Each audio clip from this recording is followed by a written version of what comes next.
Picture that beautiful blonde-haired, blue-eyed little 5-year-old girl playing on the swing in the yard. You walk into the house for just a minute. As you walk back outside, you don't see her. The hairs on the back of your neck stand up. You start to quicken your pace and you run towards the swing. You still don't see her. There she is, standing by that man. Who is he? I don't recognize him. But he sees you, and he gets up and he runs. Your daughter's holding a toy she didn't have before. Unfortunately, this is something that happens to millions of families every year. Some of these events turn out to be just like the scenario I just told you. Others, on the other hand, turn into bad cases of sexual abuse. Sexual offenders usually have an age group that they go for. Some go for smaller children, and they usually buy them toys or gifts or a little candy, things like that, to lure them away from their safety net, which would be close to the parent's home, close to the car, in grocery stores. Then there's sexual offenders who go for older children, young adults, teenagers. They use sexuality, they use sex, period, to lure those people, those kids, into an area that they are just not familiar with. This will lead to sexual abuse. Statistically, 4 children die every year as a result of child abuse. And 3 out of 4 victims are under the age of 14. Of all the reported rapes of children under the age of 12 years old, over 90% of the victims know their perpetrators.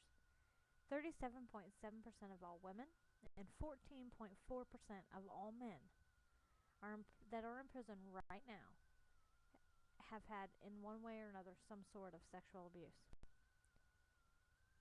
Now, one of the scariest statistics is that 1/3 of all children who are abused will grow up to abuse their own children. That's just how we keep it going. Unfortunately, abuse just continues and continues because some of it is something that they've learned and that they know. There are ways that we can protect our children, not only from sexual offenders, but from murderers and kidnappers. One of the best ways we can do this is to use things like the child safety identification cards. These cards look something like this. It looks almost like a little driver's license. They have a photo, the child's age, weight, hair color, eye color, their date of birth, their home address, phone numbers, things like that. Things that will identify the child physically. Along with that kit, you could also have something that looks like this. This right here is a fingerprint card. And on this fingerprint card, it has the name, the signature of the person being fingerprinted. If it's a child, which is what I'm speaking of now, it would be the legal guardian signature. Any aliases, like if your child's name is Raymond and they go by Ray, that would be an alias. Date of birth, the residence, which would be the address, social security number, their citizenship, what sex they are, their race, their height, their weight, their eye color, their hair color, and their place of birth.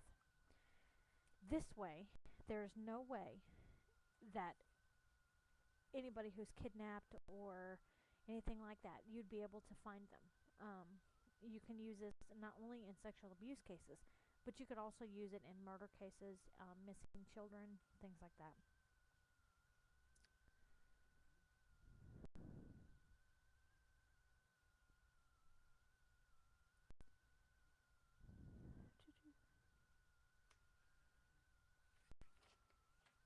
There is also a vast number of sexual offender websites out there that you could use.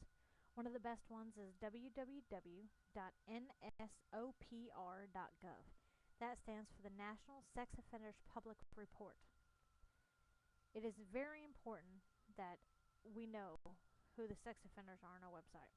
When you pull up this website, you will be able to look through the website and be able to look through to see things by county.